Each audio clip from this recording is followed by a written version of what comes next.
Welcome back to the channel. Today I'll be taking you through the Marshal gambit. This gambit arises from the Ruy Lopez, and by the end of this video you'll be able to launch center attacks using the bishop pair and also have the tactical attacks against the king side. So let's dive right into the video. Consider subscribing, liking and commenting to support the channel. So the Marshal gambit arises after e4, e5, knight f3, knight c6, bishop b5, the Ruy Lopez, a6, bishop f4, knight f6, short castling, bishop e7, rook e1, then b5, bishop b3, then short castling. After c3, then now we launch and sacrifice a pawn in the center by playing d5. After e takes d5, knight takes d5, we are gambiting that pawn on e5. And after white plays knight takes e5, knight takes e5, rook takes e5, we play c6 to strengthen our knight in the center. These are our moves to play in this position, but we're going to begin looking at each by turn. So we're going to begin with, if white plays d4, then we go ahead and play bishop d6. Is to attack the rook which is on e5, and if you look at the strength of the bishop, it is attacking also the h2 square. So after white plays rook e1, then now we go ahead and play queen h4. We go ahead and play queen h4. Now in this position, there are two alternatives. We are going to look at each by turn. Now, for example, in case pawn h3, we go ahead and play bishop takes h3. After g takes h3, we play queen takes h3.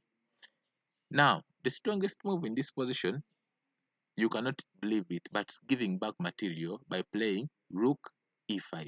This position, there are two choices for. In this position, there are two choices which white can pick on. We are going to look at each by turn. So the first one, if white tries to play pawn f4, we go ahead and play queen g3 check.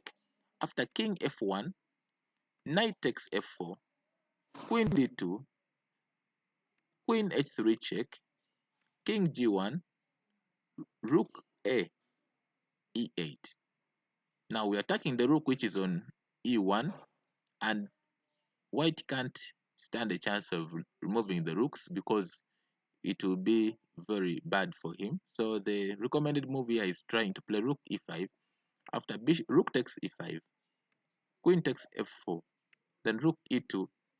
In this position, we are attacking the queen. At the same time, we have taken over the 7th rank, which is the rank for winners.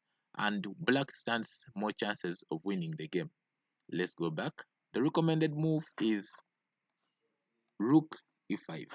And after playing that move, we go ahead and play bishop takes rook, pawn takes bishop, and then we bring in another piece in the attack, rook a e8. So now, in case black plays bishop takes d5, c takes d5, there are two choices for white to pick on. Let's look at each by turn. In case in this position, white plays queen takes pawn on d5. Here we just go ahead and play rook d8. Black will go ahead and win this game after queen b3, trying to put an eye on d1. We go ahead and play queen g4 check. After king h2, there are a variety of moves. As you can see, we have rook coming to d1, we have rook coming to e8, taking the pawn on e5, at the same time threatening rook h5. And I can tell you, in this position, black stands chances of winning this game. Let's go back. So in this position, if white plays bishop f4, then we begin with rook e6, threatening to go and play rook g6, and that one will be checkmate coming soon. After knight d2, rook g6 check, bishop g3. Now we go ahead and play f5. Now we are preparing f4 to win this bishop. This is what we are preparing for, to win the bishop. So white has to play ampersand, and then we go ahead and sacrifice the rook on g3. After pawn takes g3, queen takes g3, king h1. Now that there is a tactic which you have to put into consideration. In this position, if you go ahead and just take the pawn, for example, rook takes f6, then white can try to play queen move on h5, queen h5. And when you play rook h6, queen takes h6, pawn takes h6, and then rook plays to g1, winning the queen, and this one is winning for white. Let's go back. It's very wise of you to first of all play queen 3 check, and after king g1, then we play rook takes f6, and the white king is soon getting checkmated. For example, if white tries a move like knight f3, then we play queen g3 check. After king f1, rook takes f3, king e2, and then here we have potential checkmating sequences, but only it's checkmate in one. After queen f2 is checkmate. Let's go back.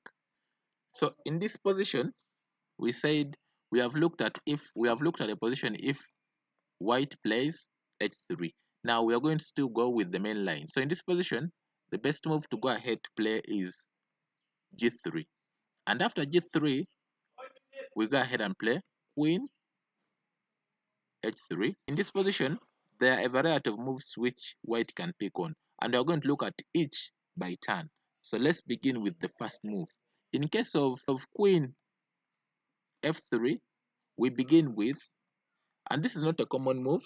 The essence of this queen move is basically to trade off queens, and black and white still stays with an extra pawn. Now in this position, we can begin with bishop g4 attacking the queen, and after queen g2, we go ahead and play queen h5. Now queen h5, we don't accept trade queens. We are threatening now bishop coming to f3. The principle which is always utilized by white, that knights before bishops. Now in case you go ahead and play knight d2, this one gives a black a comfortable position to play, just because black will play rook a e8, and after rook takes, now we are threatening to play rook check. And now after knight e4, we just play bishop f3. After g4, we play bishop takes g2, pawn h5, and bishop takes e5. Let's go back. Position. In case of rook playing to e4, trying to plan to play rook h4 to move away the queen, here we just go ahead and play pawn g5. In case of bishop takes pawn, then we play queen f5, attacking the bishop at the same time the rook. And this one, white has no way of defending one of the pieces. Let's go back. So in this position, in case of bishop takes knight, we go ahead and play pawn takes bishop. After queen f3, to attack the pawn which is on d5, we play bishop f5. After queen takes f5, we play rook a e8, bishop d2, then we play bishop d3. Now bishop d3 is a very strong move because it is planning to try and play bishop c4. At the same time, if a knight goes to a3, we can take it off with the bishop, and this one gives us a very huge advantage to play. So white has to play very energetically. After bishop e3, bishop g4, in this position, white has two moves to play. For example, if white begins with pawn f3, then we play bishop times g3, threatening checkmate in one, and after pawn takes g3, queen takes g3, checking the king. The king goes to h1, then we can just go ahead and take the pawn, win. After the bishop check, we shall be winning the queen. Let's go back. So in case of king f1, then we can play bishop takes f3, and after maybe queen d2, then we go ahead and play queen h3 check, king f2, and after queen g2, it's a checkmate. This position, the most tried move by far is queen d3. Queen d3 planning to bring the queen on f1 to exchange the pieces. Here we go ahead and play rook a e8, bring another piece in the attack.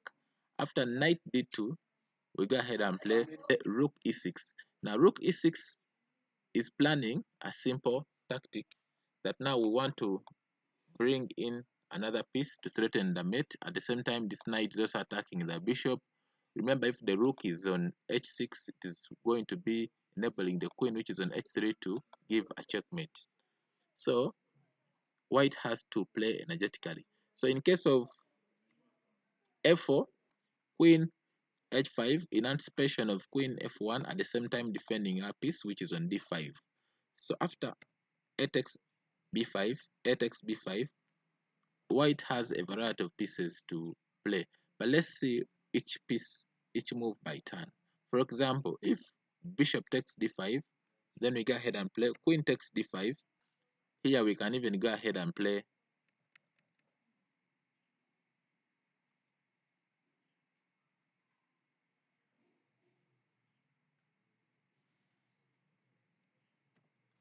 yes, white has two positions to play.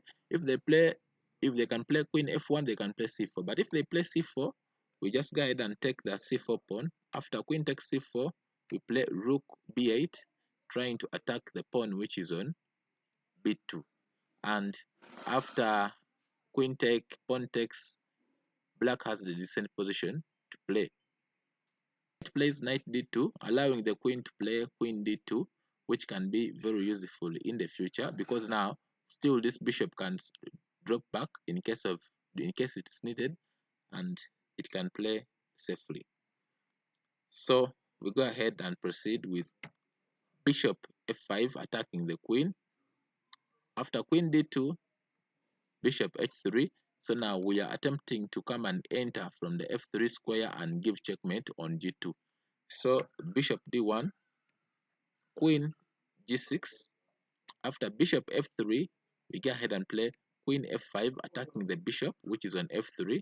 After queen d1 defending the bishop on f3, we play h5. h5, we are attempting to open up the file. We are pushing up on and opening up the file, that is the h file, so that we can plank our rooks there and try to create havoc on the white king side.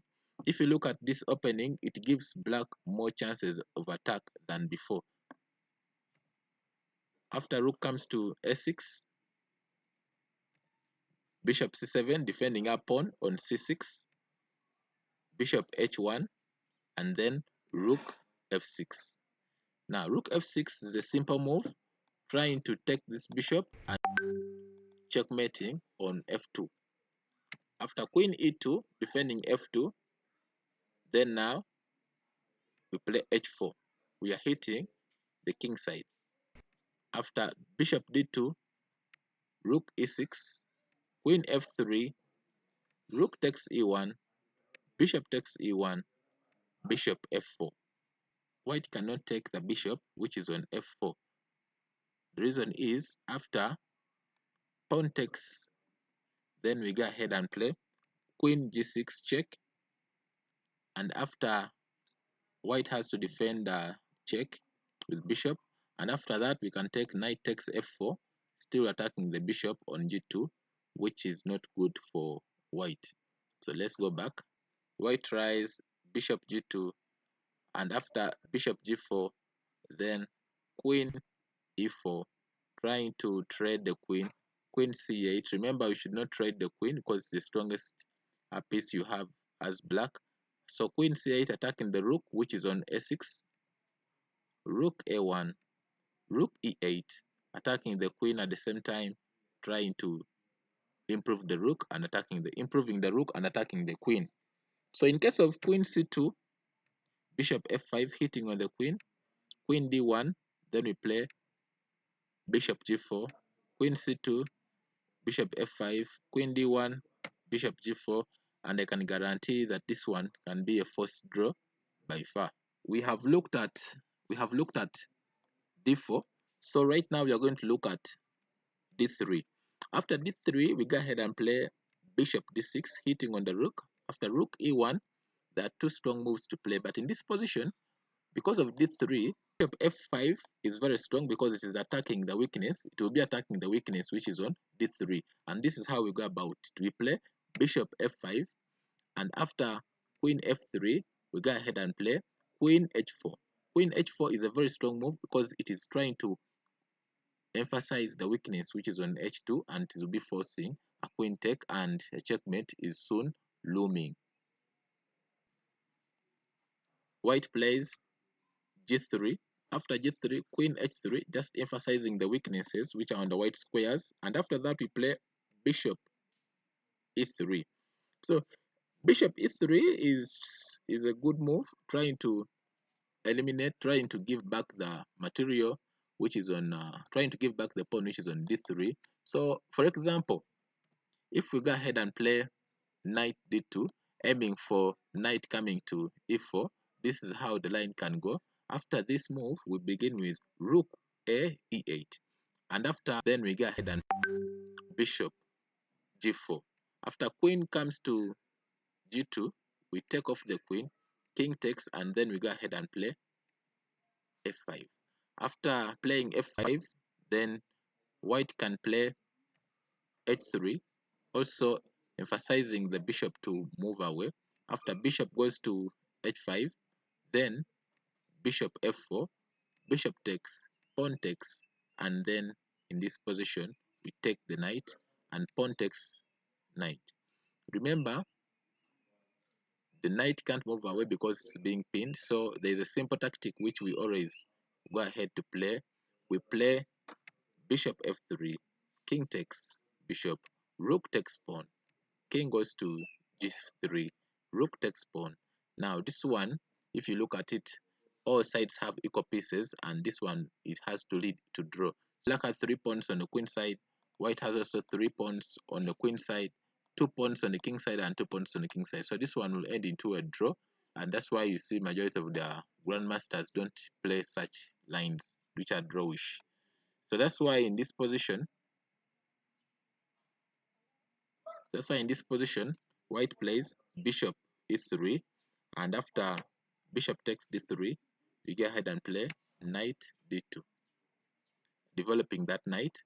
After bishop f5, bishop d4, and in this position, white has given back the pawn. And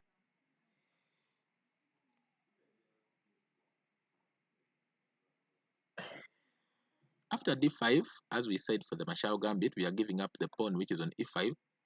Some funny white players begin with d4.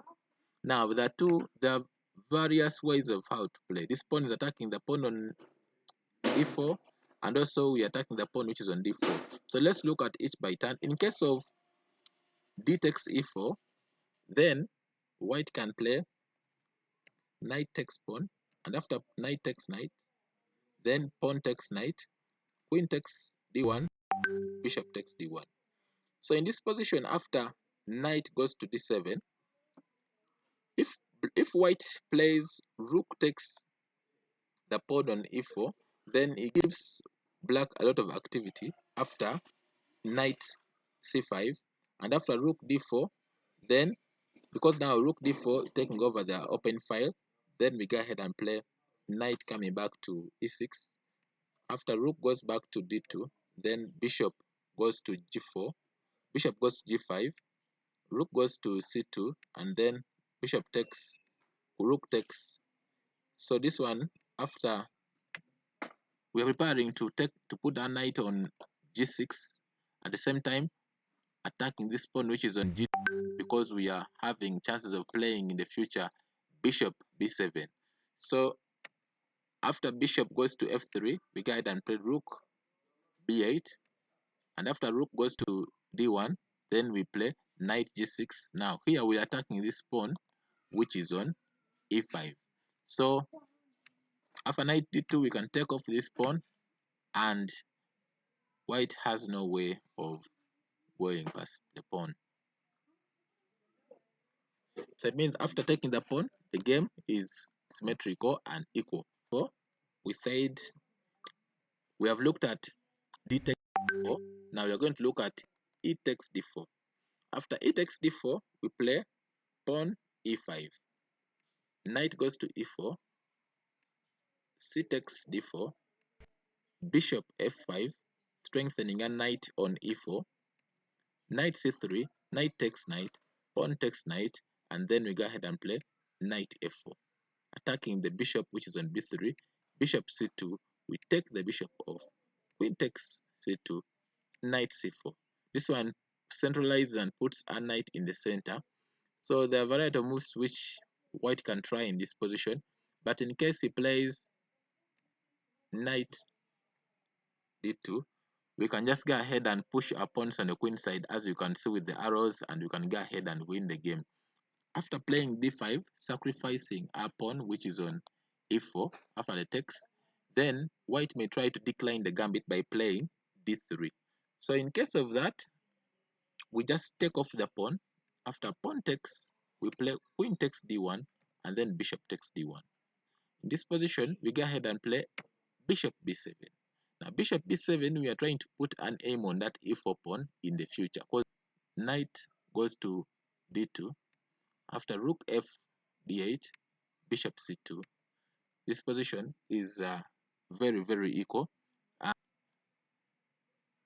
In this position, black is aiming to play the knight on d7, at the same time developing the knight on c5 and planking the knight on d3. Also white, the same thing. White is planning to take the knight on f1 and then brings the knight back here to e3 and then planking the knight on d5, as we will see in the game. But if you look at these games, majority of these games end in draws. White may play e takes d5, and after knight takes d5, they may play d4.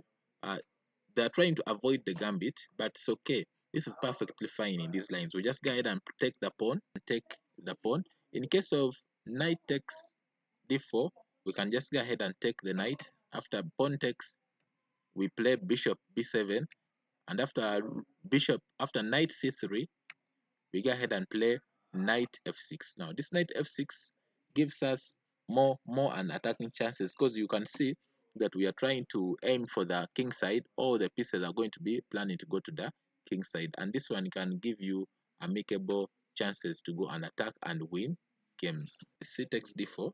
Then after c takes d4, we go ahead and play bishop g4. After knight comes to c3, we go ahead and play knight f6, just dropping down and escaping from the exchanging of the pieces. After bishop e3, defending the pawn and also improving the bishop, we play knight a5, attacking the bishop and also fighting for the c4 square.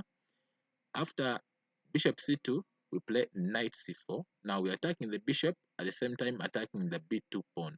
We just go ahead and take off this bishop, at the same time bring our bishop and put it on b4. As we'll see, knight takes bishop, rook takes, and then we play c5.